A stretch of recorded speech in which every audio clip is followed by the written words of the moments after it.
Maria, I've got to start today by asking you a scandalous question. Yes, I'm Scandalous. going to scandalize you. Well, it's a provocative question, which is, do you consider yourself generous or selfish?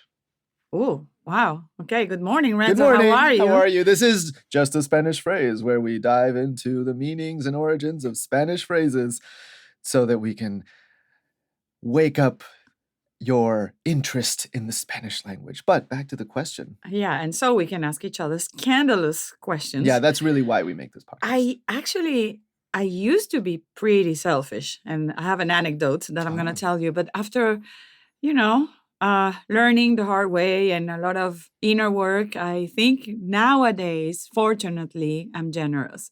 But back in the day, my mom has made me the same birthday cake since I can remember. And because that birthday cake was only made once a year, I had a very hard time sharing that cake with all my guests to the birthday party. So I remember I used to hide the cake, and only the VIP crew, like my best friend or my boyfriend, is if I was 19 or 20, like Yeah, this has yeah. been for a while. Oh, so it was It's like, like hey, every year? every year, my still to this day. No way. Oh yeah, it's like, Mom, This I'm must be going. some cake. It's delicious. No wonder I've never tried it. Okay, no, please go on. Please go on. I would share it with you and Oh, with thank all you. my coworkers here. They're part of the VIP crew. But yes, so I would like only give access to a slice of the cake to very few selected people. And so, yes, that wasn't generous of me. Now I'm more Wow. generous. I commend you on your honesty. I'm blown away by that, but also by the fact that your anecdote is cake related because it is perfect for the phrase that we're exploring today. Oh, is it the Marie Antoinette phrase? Let them eat cake? Let them eat cake? No, that would be perfect too. But of course, this is a Spanish phrase, so it has to do. I'm sure you can land on it. It has to do with uh, um, deciding who gets how much of something, like your cake. I know. El que parte y reparte se lleva la mejor parte. That's exactly right. I El love it. que parte y reparte se lleva la mejor parte. In English, literally, he or they who cut and distributes gets to keep the best portion. Which is exactly what I used to do with my birthday cake. I know. That's so Interesting. funny. But yeah, it speaks to this very deep universal truth about humans as an animal, I guess, that we tend to be selfish creatures. At least that's what this expression is trying to get at. I'm not saying that we're all selfish, but I think we can all, if we're honest, recognize that we all can have selfish tendencies sometimes, right? That's another scandalous question. Do you think the majority I of humanity is good or evil? oof.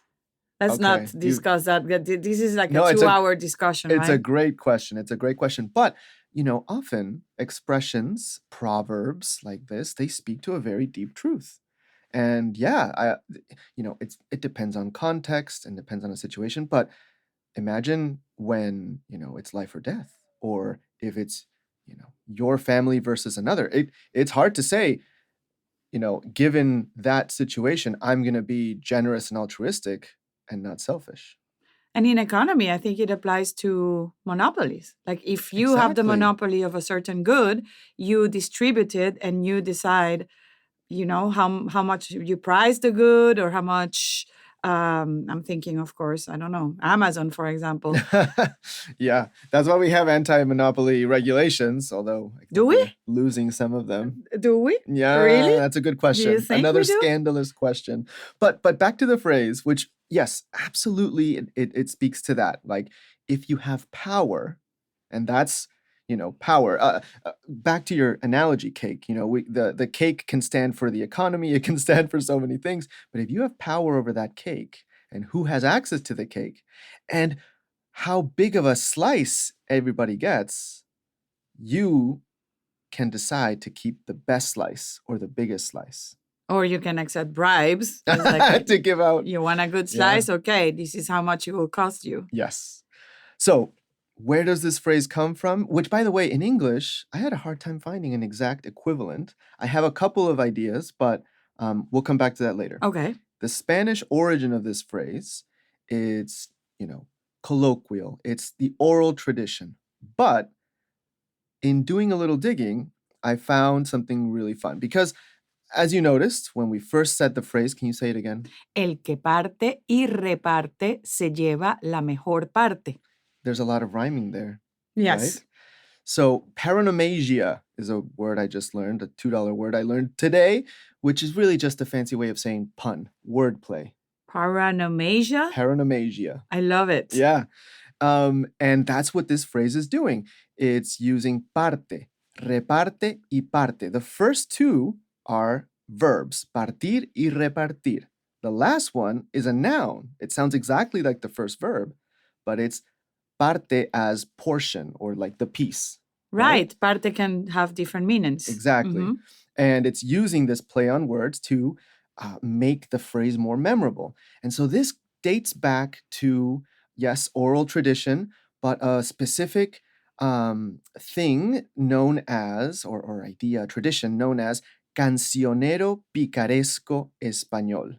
Now, I'm sure there are variations of this in every language, in every culture, but in Spain specifically, it's the tradition of gathering around your front porch and rhyming little songs, improvising plays on words to come up with, usually humoristic takes on life. And this is exactly what this is. El que parte y reparte se lleva la mejor parte. And there's actually a longer version that I'm going to read right now. So there's an old, stoop song, I Okay. guess, that goes like this.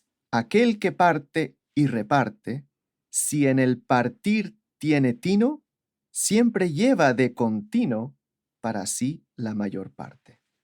Wow. So this is pretty much a reduction of that. Yes, of a full verse in a song that's been passed down through generations from, front door stoop to front door stoop, and have just sitting around with your neighbors and family members and joking around. Do you know that make me think of a tradition like in Venezuela we call it contrapunteo, and in different countries we have different ways of. It's almost like hip hop when you do that tradition between two people, and it's a way to fight for the love of a woman. For example, you know that famous song Caballo Viejo. Yes. By Simón Díaz. Yes. Caballo Viejo, I think, is one of the most versioned songs in the history of music. Caballo Viejo has been sang by Plácido Domingo, Paloma San Basilio, tons of famous musicians. But the origin of Caballo Viejo, which is a Venezuelan song, it was a contrapunteo. Simón Díaz was older and he met a young guy and they were both interested in a woman. So they started like rhyming and doing some sort of a duel in words to see who was sharper to get the love or the attention of that woman. So if you pay attention to the lyrics of Caballo Viejo, it's an old horse fighting with a young horse for the love of the female horse.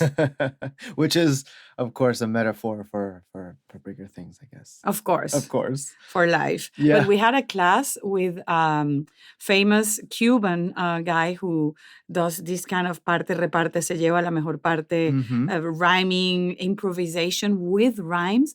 And he asks, and he's very popular on YouTube, he asks people, audiences, for words. And then with any word that the audience give him, he can make a perfect rhyme. Ooh, it's amazing. That is a talent I do not have. Me neither. Yeah. But when it makes... God repartió y partió, we didn't take the best No, part. I did not get the rhyming, the paronomasia talent. Exactly. No. But it makes things so memorable. Like that's how these phrases of oral tradition are born, and then the ones that survive, the ones that last forever, are because they play with the language and they become little songs or little earworms. Yeah, very easy to remember. So well. Al pan pan y al vino vino. most of the many expressions have like this rhyme that makes it easy to remember. Totally. So I did say that I was going to mention the English equivalent. I couldn't find an exact one. And, maybe it connects to what we just said about the language needing to fit together, like the pieces. And you heard when I translated it into English, it doesn't rhyme. It doesn't fit together neatly like that. Not at all. No. But there are a couple of phrases that could go. One of them is the house always wins. Have you heard of that? From Yes, of Casino? course. Yes. Yeah. House. Yeah. And then the other one that I like is taking the lion's share. Lion, like lion in the savannah, roar. Because he's the king of the jungle, so he always eats first, and then the little Exactly. predators eat the bones that are left. And that comes from one of the sources extraordinaire for so many phrases, Aesop's fables. Oh, of course. Esopo. And we can go into that some other time, but yeah, it's exactly that. The lion has the power and gets to keep the biggest part. So back to the question that started it all. Are you generous? I Or am are you now. selfish? I am now Yeah. generous. What about you? I think I've become more generous with age, I guess, with maturity. Very Yeah. good. And also because I cook. As a cook, I take more pleasure in seeing people eat my food than eating it myself. So I always give the best parts away. Actually, a good host usually distributes the best plate for the guests and then eats what is left, right? Yes, exactly. Talking Also, about hosts, what? Oh, you and I host News in Slow Spanish. That sounded nice. Which, yeah, I know. That was so if you want to practice Spanish through the news, through culture, through the history of music, the history of expressions, grammar, visit newsinslowspanish.com. And you can practice your conversation with us and your fellow News in Slow Spanish listeners in rooms where you can have live conversations in Spanish. And that kind of thing, just like rhyming a good phrase, makes what you learn so much more memorable. So see you next time. Hasta la próxima. Adios.